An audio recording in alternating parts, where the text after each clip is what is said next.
The following presentation contains serious subject matter, and for apparent reasons, the speakers choose to conceal their identity.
Occultism must win the day before the end of the 21st century.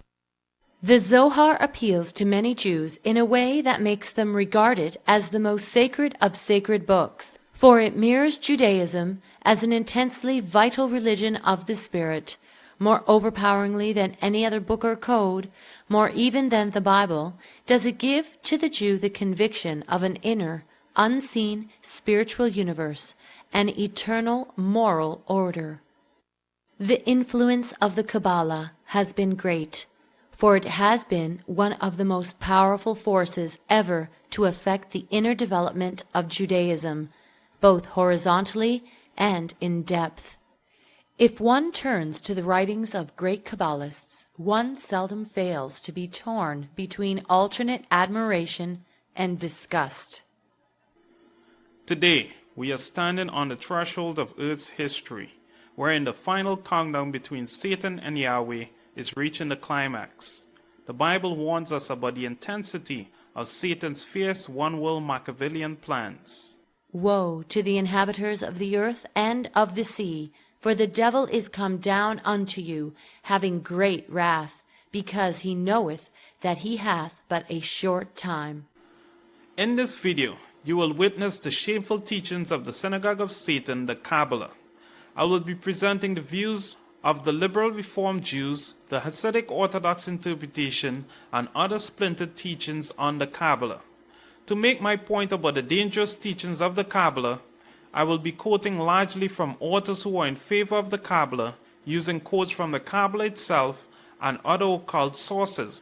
The Dictionary of Mysticism and the Occult defines the word KABBALAH to mean an oral tradition. This is the key of keeping the satanic knowledge secret by passing it on to a tightly knitted filtered circle of initiates orally. I recently was in the occult section of a bookstore. I saw a woman eagerly looking at the books on the KABBALAH. We entered into a discussion. I mentioned that it was not long ago that the KABBALAH was reserved for the Jews. Some Kabbalists impose some restrictions in studying the KABBALAH. They say the initiate has to be at least married. Also, the initiate must be over 40 years of age and trustworthy. Today, many liberal Kabbalists reject these rules. I said to her, is it logical to expect the traditional Kabbalists, after so many years of secrecy, to impart this knowledge freely in these books? No one boasts about their studies. No one usually talks about them either. Most students, when asked, will deny that they are even studying this material. This is the right way to be: modest, concealed, silent, and secret. Even if everybody is studying, no one should be talking. Serious Torah students study Kabbalah and do not advertise it. She thought about it and concluded with me that these books are meant to satisfy the curiosity of the masses while hiding the true teachings of the Kabbalah. I met her on another occasion and showed her some of the teachings of the Kabbalah. She was revolted. She was once one out of many people who panted after the secret knowledge of the Kabbalah. A longing for Kabbalah is abroad in the land. Even people with little connection to Judaism, no knowledge of Hebrew, many of them in fact non-Jews, are seeking initiation into the secret chambers of Jewish esoteric knowledge. When humans hear something is secret, we are driven to know. Naturally, we are curious people.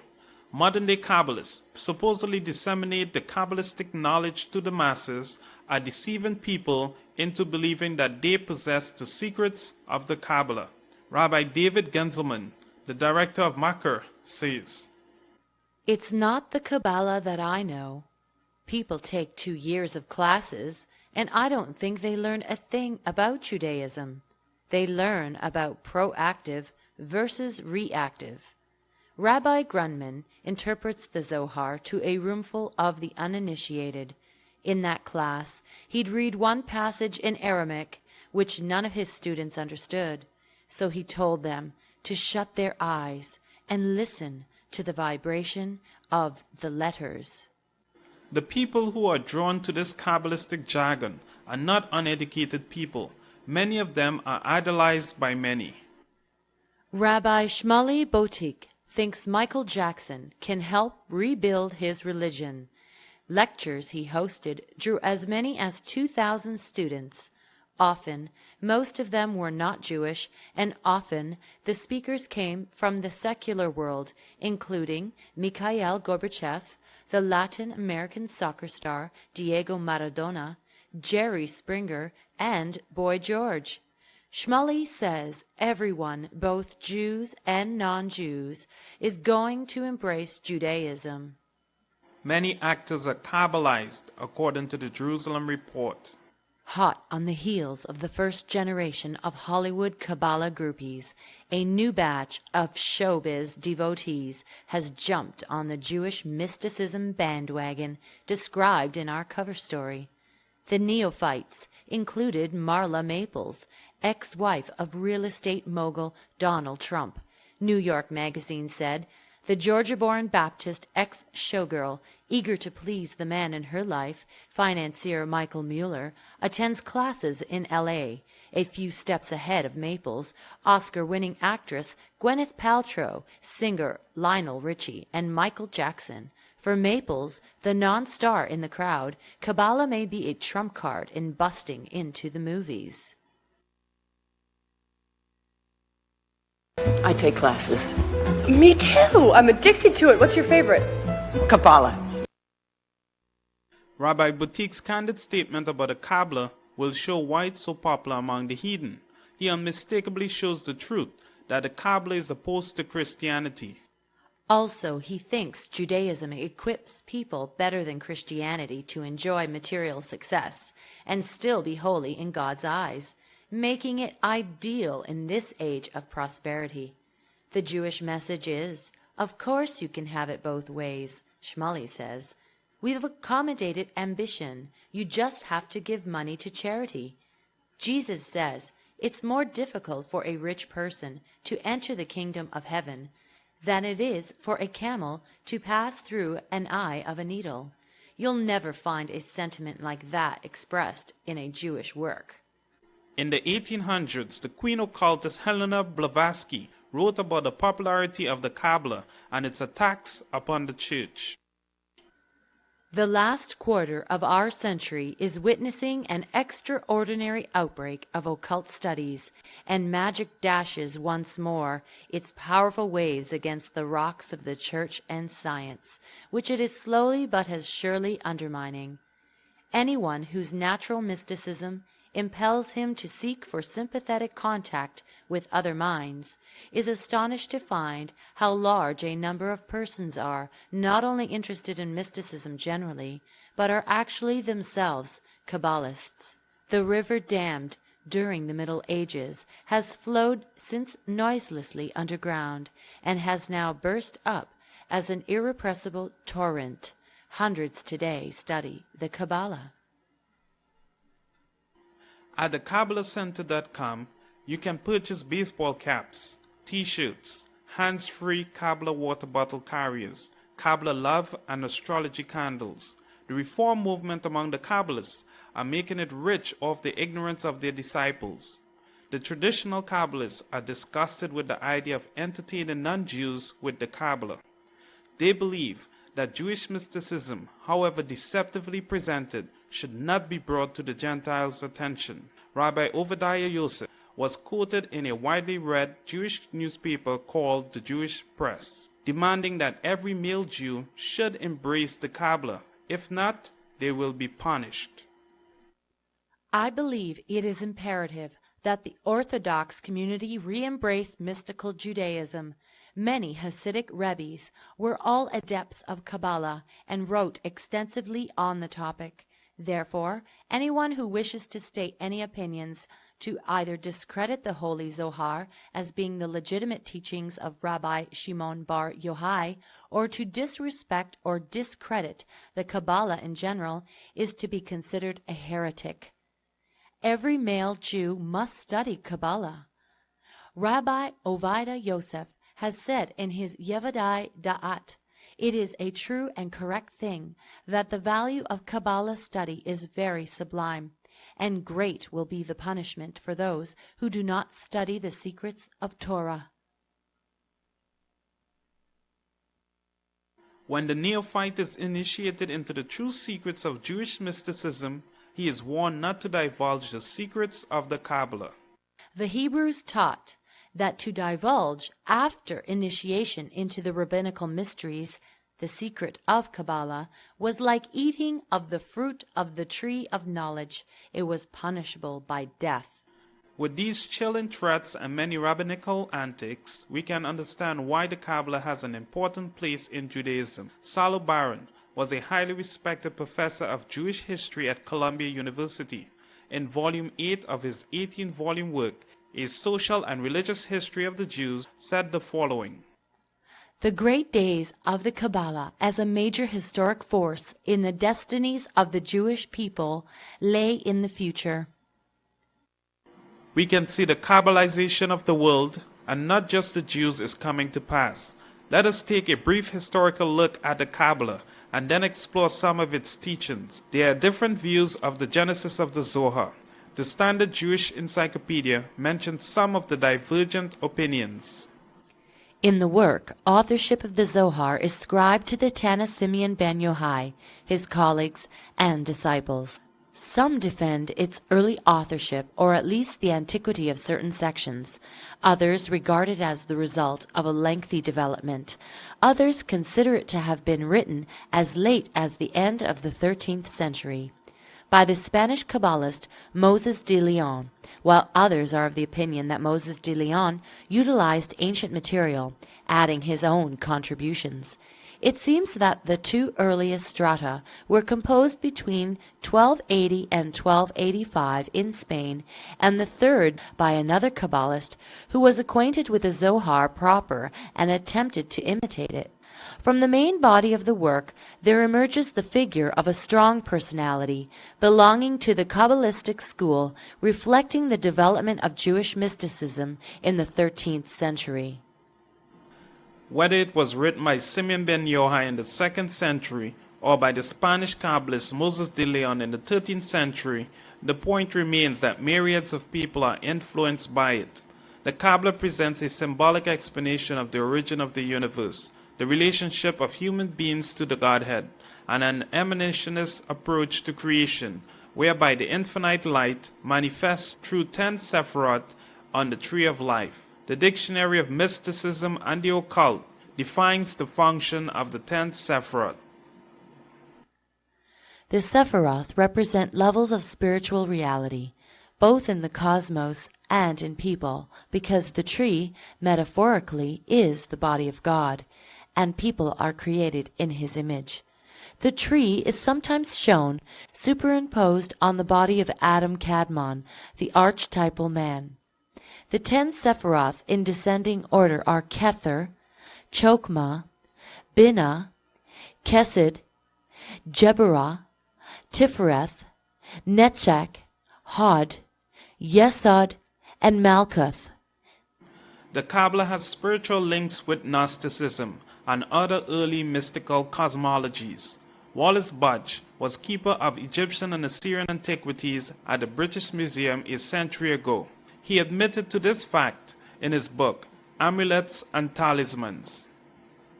The Kabbalah of the Middle Ages represents a mass of beliefs and traditions, which the Hebrews adopted from the Egyptians, Babylonians, and Assyrians, Syrians, Zoroastrians, Gnostics, Greeks, Arabs, and even European peoples. And whilst readily accepting new beliefs and theories, they abandon nothing. In the introduction of the Sansino edition of the Zohar, written by J. Ambelson, he did not hesitate to show the complex nature of the Zohar and its connections to other mystical traditions. From a survey of the whole subject, one is drawn irresistibly to the conclusion that the Zohar, so far from being a homogeneous work, is a compilation of a mass of material drawn from many strata of Jewish and non-Jewish mystical thought and covering numerous centuries. Some scholars find a good deal of background of the Zohar in the religion of the ancient Zoroastrianism, the allegorical type of exegesis of which Philo is the leading exponent, Gnostic theories concerning the relation between the human and the divine, echoes of medieval beliefs regarding astrology, necromancy, magic, and metempsychosis. All these elements jostle one another at random in the pages of the Zohar. We have to admit that the Kabbalah is unique. It's the only religion that embodies all these mystical teachings under one umbrella. Before Gershom Scholem died in 1982, he was professor of Jewish mysticism at the Hebrew University of Jerusalem. He readily admits to the connection between the Kabbalah and the world of mythology, especially the Gnostic imprint on the earliest Kabbalistic text, the Behir. The great symbols of the Kabbalah certainly spring from the depths of creative and genuinely Jewish religious feeling, but at the same time, they are invariably tinged by the world of mythology. It must be kept in mind that the whole meaning and purpose of those ancient myths and metaphors, whose remainders the editors of the book Behir, and therefore the whole Kabbalah, inherited from the Gnostics. The author of the Zohar extracted various different teachings of Gnosticism and rebuffs it to his own liking. Gershom Scholem gives us many examples of the parallels between the Zohar and Gnosticism. Having a lot of information still to be covered, I will quote one example. Thus he displays the greatest interest in a group of ideas which owes its very development to the already mentioned Gnostical school, the idea of a left emanation, of an ordered hierarchy of the potencies of evil, the realm of Satan, which, like the realm of light, is organized in 10 spheres or stages. The 10 holy Sephiroth have their counterparts in 10 unholy or impure ones. The latter, however, are distinguished from the former in that each one has a highly personal character. Each, therefore, has a personal name proper to itself, while the names of the divine Sephiroth merely represent abstract qualities such as wisdom, intelligence, grace, beauty, etc. The Universal Jewish Encyclopedia is clear about the Babylonian and Zoroastrian roots of the Kabbalah. Although Palestine was the birthplace of Jewish mysticism, the land where the Kabbalah was conceived and born, it was in Babylonia that it attained its greatest importance. Circumstances favored its development, for in Babylonia there was much discussion among the adherents of the various religions, as a result of which the Jews became familiar with many ideas that later were incorporated in Kabbalah. The fantastic theories of the Zoroastrian religion, a system of ghosts and demons, of angels and devils, of reward and punishment, of an upper and nether world, provided a fertile impulse to Jewish speculative students. Demonology plays an important part in many Kabbalistic works. Kabbalists perform ritual magic with the assistance of imps, which they say have supernatural powers to manipulate nature. Demonology, therefore, occupies an important position in the works of many Kabbalists, for the imps are related to those beings that are generally designated as demons, being endowed with various supernatural powers, and with insight into the hidden realms of lower nature, and even occasionally into the future and the higher spiritual world. Magic may be practiced with the help of these beings, the Kabbalists meaning white magic in contrast to the black art.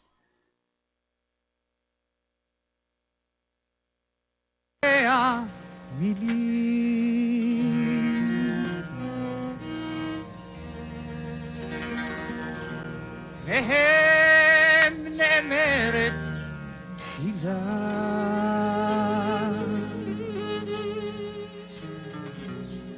כל המילים נעלמו בקולי.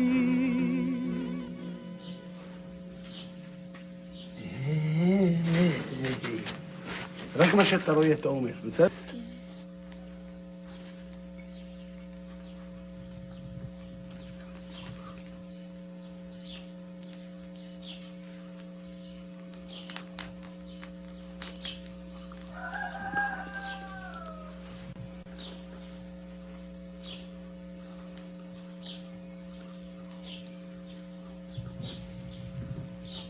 חזן? כן. מה הוא הביא איתו? כבש על הכתפיים. כבש על הכתפיים? תגיד להם, תשחטו שתו את הכבש כבש ותעשו ותעשו חגיגה. חגיגה.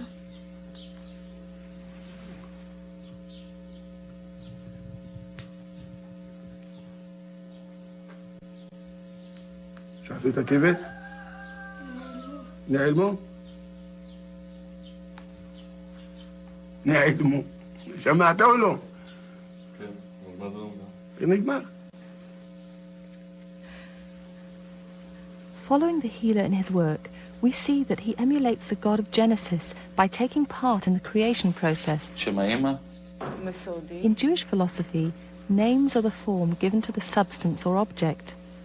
By asking for the patient's own name and mother's name, the healer is grasping at the patient's very essence.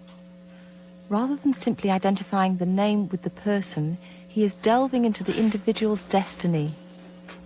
The name is broken down into letters for their numerical value. Since Hebrew has no numerical system, letters have always been used to number things. The words for number and book both share a common root. The power inherent in such a system is described in the mystical Book of Creation. ב-32 נתיבות פליאות חוכמה, חקק השם אדוני צבאות, אלוהי ישראל, אלוהים חיים, וקדוש שמו, וברא את עולמו ב3 ספרים, בספר וספר וסיפור. Once the healer has broken down the names into letters with numerical values, he can proceed from form to substance. Unexpected new meanings are found for the name based on its numerical value, and the patient is suddenly linked to entirely new concepts and ideas. This system deconstructs our fundamental banal understanding of reality. People who delve into this system too often do tend to question and doubt the tangible reality of this world. With the name turned into numbers, the healer then picks up a worn old book left in a corner. This book, which has been handed down for generations, is a key tool in the healer's art, yet it is not a medical text.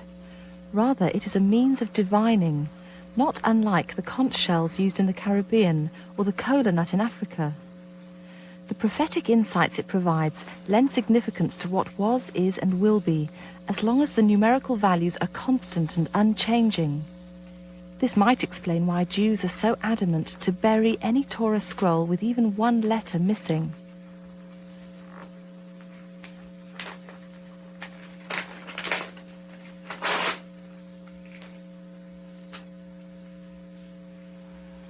תחזיק את זה בצורה הזו. אנחנו נצטרך להדליק קטע מסוים, את תחבי את זה, תקרבי את זה לגוף ותנשימי את העשן שעולה מזה. תאמרי 3 פעמים, אלוהה, אלוהה, דרבי מאיר, דרבי מאיר, עננה, עננה, אלוהה, אלוהה, דרבי מאיר, דרבי מאיר, עננה, עננה, אלוהה, אלוהה, דרבי מאיר, עננה. יהיה לך רפואה בעזר השם. תחבי את זה בבקשה. העשן שעולה, תנשימי. תנשימי את זה לאט לאט בניחותה. שוב. תחבי זאת. כן. נשאל עוד מעט, טיפה. Witches and Kabbalists make a distinction between white and black magic. They say one is used for good and the other for evil. Anton LaVey, founder of the Church of Satan in San Francisco, California, says that there is no difference. Both white and black magic emanates from a satanic foundation. There is no difference between white and black magic except in the smug hypocrisy, guilt-ridden righteousness, and self-deceit of the white magician himself. Some demons are described as mischievous but not antagonistic towards God. Many Jewish historians acknowledge this. In the Zohar, it is thought that the spirits of evil men became mazakim after their death. However, there are also good-natured devils who are prepared to help and do favors to men. This is supposed to be particularly true of those demons ruled by Ashmedai, who accept the Torah and are considered Jewish demons. In fact, demons could be both good and evil, and often were merely mischievous. In the main, demonology among the Jews preserved its simple character as a popular belief, the demons being regarded as mischievous, but not as diabolical or as agencies of a power antagonistic to God. The Zohar teaches that the female demon Lilith had sexual intercourse with Adam when he separated from Eve and then with his descendants. It also teaches that Eve had intercourse with the serpent. Satan, who they call Samael, is also mentioned as having intercourse with demons. The 5th volume of the Encyclopedia Judaica and the Zohar documents this grotesque teaching. In contrast, the Zohar, following a Talmudic legend, stresses the origin of the demons in sexual intercourse between humans and demonic powers. They sought to take on the form of a body through association with humans, at first with Adam when he separated from Eve, and then with all his descendants. However, the demons who were created out of such unions also long for this kind of intercourse. The sexual elements in the relationship of man and demons holds a prominent place in the demonology of the Zohar, as well as that of several later Kabbalistic works. Every pollution of semen gives birth to demons. They gather on a particular mountain near the mountains of darkness, where they have sexual intercourse with Samael.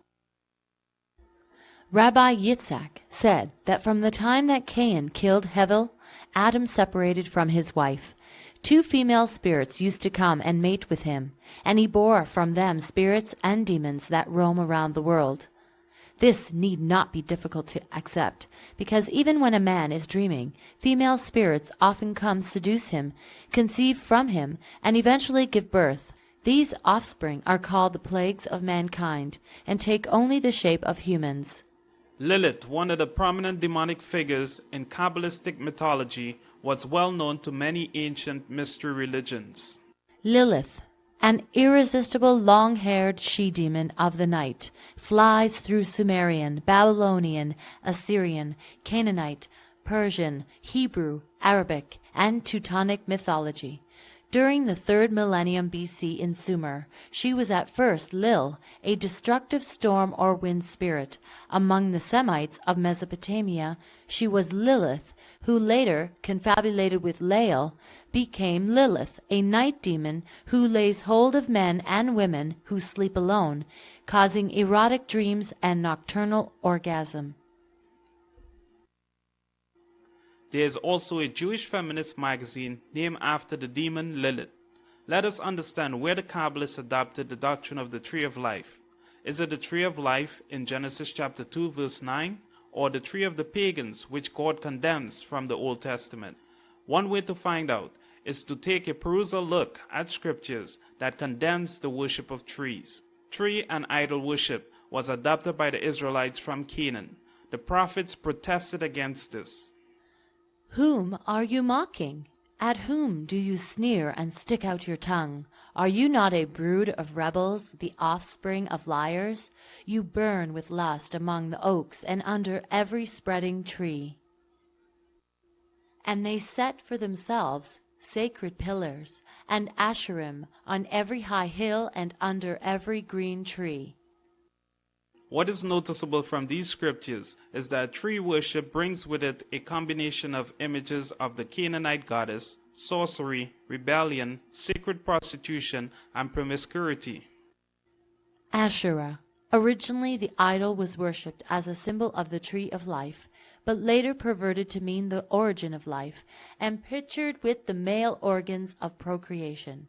Such symbols became the objects of worship, carried on with all forms of impurity, perversion, and licentiousness by crowds of devotees involved in demonized and obscene orgies. The worship centered in the Canaanite nations and then spread into others. Irwin Goodenough magisterial work, Jewish Symbols in the Greco-Roman Period, in Volume 12, proves beyond a doubt that the Sephirotic tree of the Kabbalists was extracted from paganism. The tree, including its branches and fruit, appears in Jewish art most often of all the symbols borrowed from paganism. From earliest times, the tree seems to have had great religious significance in Mesopotamia as a symbol of deity, a vehicle or presence of deity, rather than of a specific god or goddess. It could accordingly be used to represent various gods as the giver of the fluid of life, an idea which later took the form of the trees being the mother of Tammuz or Adonis. That is, out of the tree came the deity, or divine force, to which people looked for their personal salvation. The meaning of the tree in Egypt was very similar, where often a goddess was represented in a tree pouring out the fluid of life upon the deceased, and where palm branches were carried in religious processions. Early Israel was much attracted by the tree cults of their neighbors.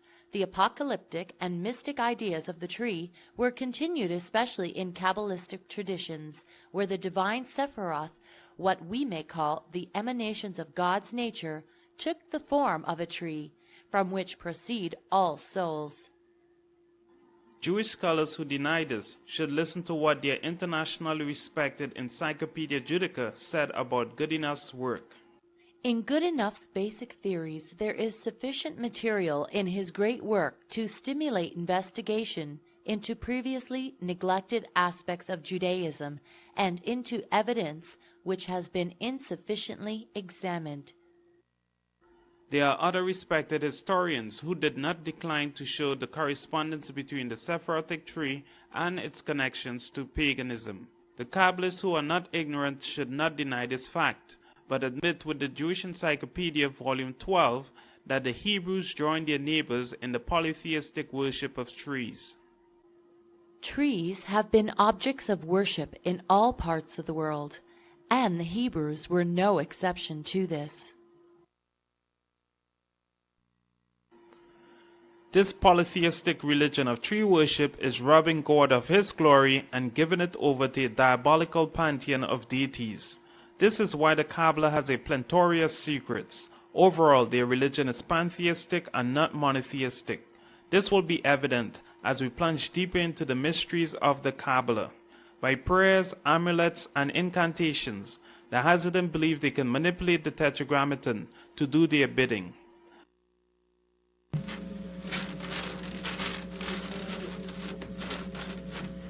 All Jewish healers employ the same principle. Anyone possessing the secret of God's name has the power over life and death. At first this may seem odd. After all, God's name appears hundreds of times in the Torah, but it should not be pronounced.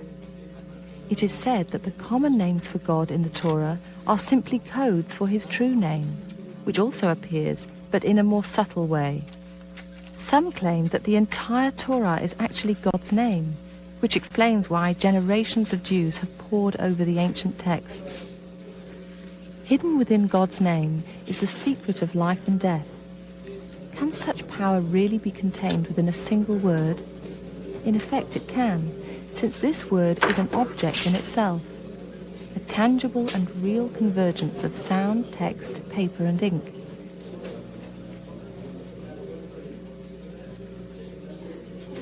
Even in prayer, God's true name is replaced by Adonai, or my master.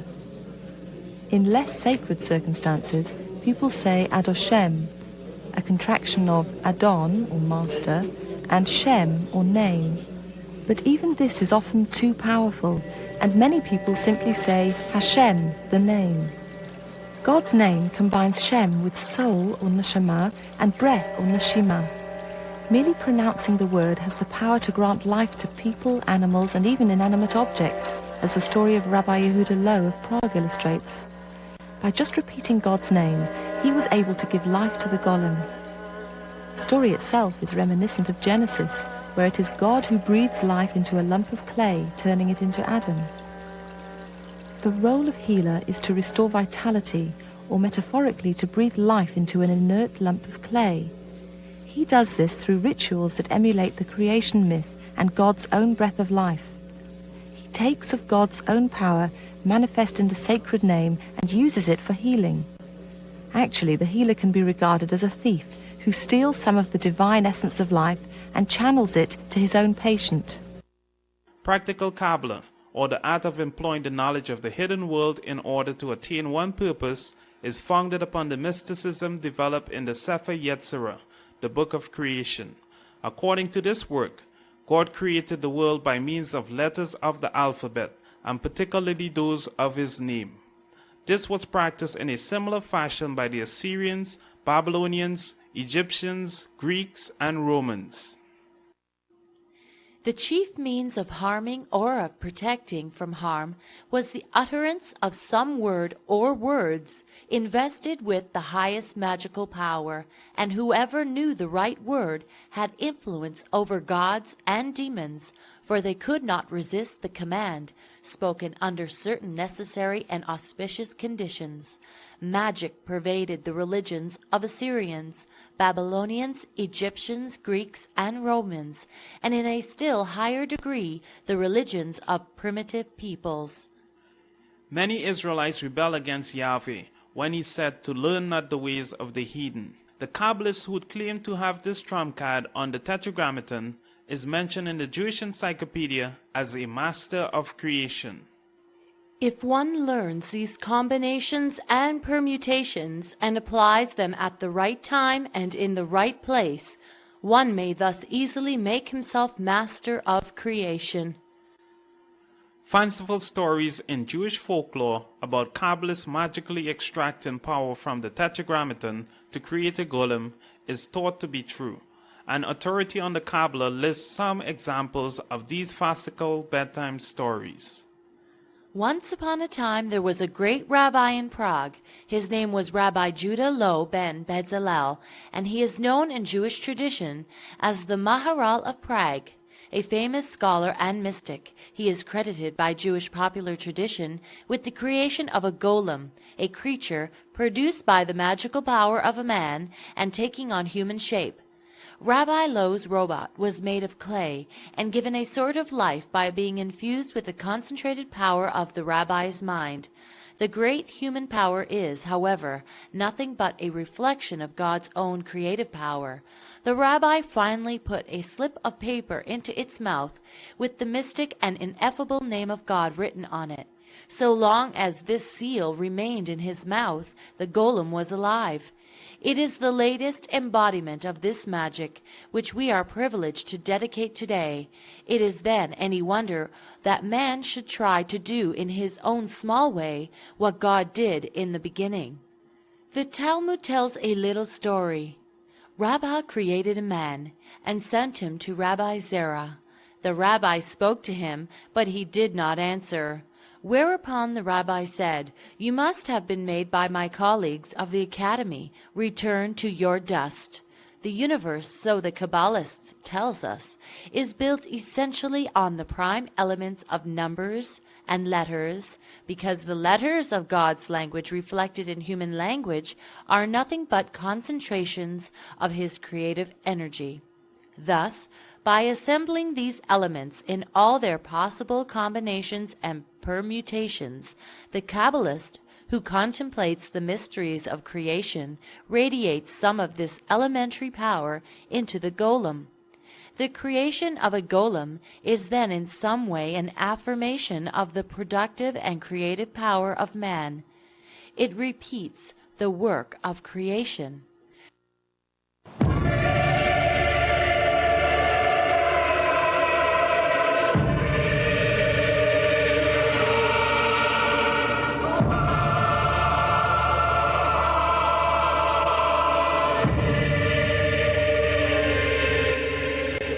The desire to create is common to us all, but there are elements in Judaism which may have made men more daring to contemplate the act of God, creation.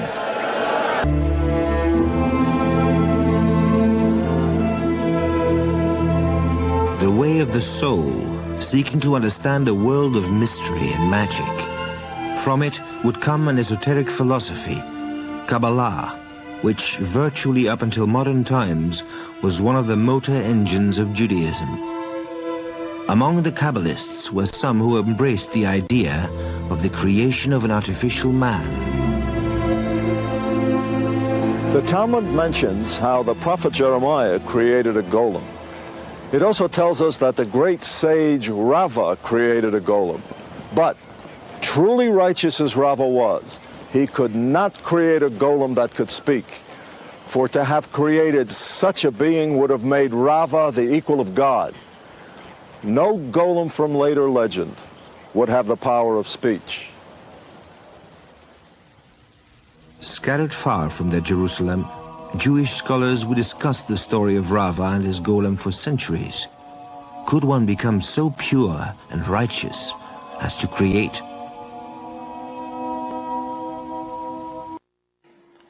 The God of the Kabbalists is reduced to being a Kadi. By saying the right words, he is rushing to assist the mystic. The story of the Golem does not end with what was quoted before.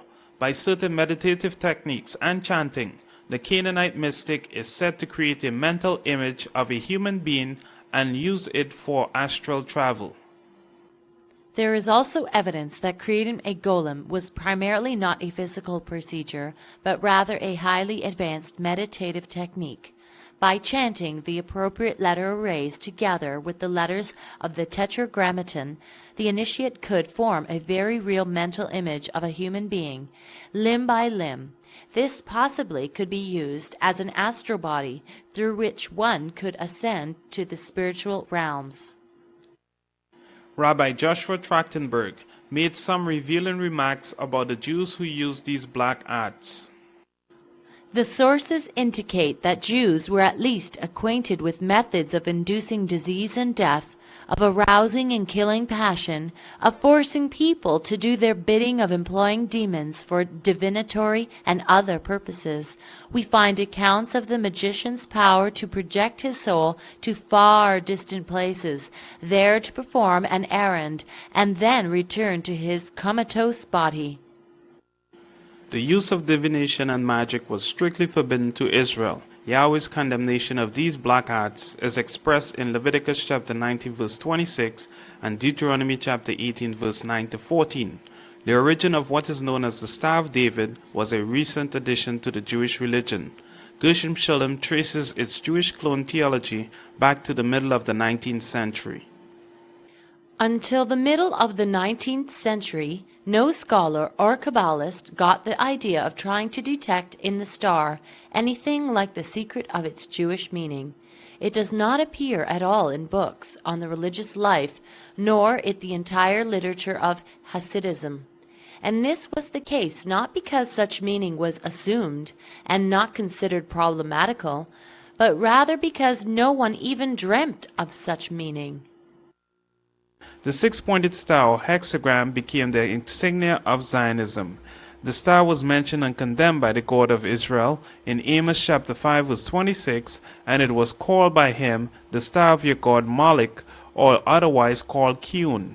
Reference to Amos chapter 5 verse 26 and the Israelites having it in the wilderness was also made in Acts chapter 7 verse 43. Here it was called the star of Remphan. All these names refer to the god Saturn. The foregoing verifies that it was therefore in existence long before the time of Solomon. He took this symbol upon himself when he went into idolatry, and it became known as the Seal of Solomon in Arabic magic and witchcraft. The six-pointed star is as old as the Assyrian and Phoenician religion. Assyrian and later also Phoenician and Hebrew seals often display a six-pointed star with 6 rays beaming forth from its center. The hexagram is also a Hindu tantric symbol, which represents the sexual connection between the god Shiva and Shakti. The Kabbalists adopted this Indo-Canaanite teaching and remodeled it to mean Yahweh's lustful relationship to the Shekinah. Remember, this is not the Yahweh of the Old Testament. It is the Kabbalist syncretic god of Canaan. The real history of the hexagram began with Tantric Hinduism, where it represented union of the sexes. The downward pointing triangle was the female primordial image or yoni yantra, existing before the universe. In the course of infinite time, the goddess conceived a spark of life within her triangle, the bindu, which was eventually born and developed into a male, symbolized by the upward pointing triangle. He united with his mother to form the primal androgyny. The sign of this union was the hexagram. The downward pointing triangle is a female symbol corresponding to the yoni. It is called Shakti. The upward pointing triangle is the male, the lingam, and is called the fire. From the tantric image of the sexual hexagram arose a Jewish system of sex worship connected with the medieval Kabbalah and a rabbinical tradition that a picture is supposed to be placed in the Ark of the Covenant alongside of the tables of the laws, which shows a man and a woman in intimate embrace in the form of a hexagram. As we continue, you will see the Kabbalah is saturated with occult sexual imagery. The Jewish Encyclopedia admits that the hexagram or the Star of David is equally reverenced in Hinduism. Watch any documentary on Hinduism and oftentimes you would see the hexagram. This symbol is very important in witchcraft and the New Age movement.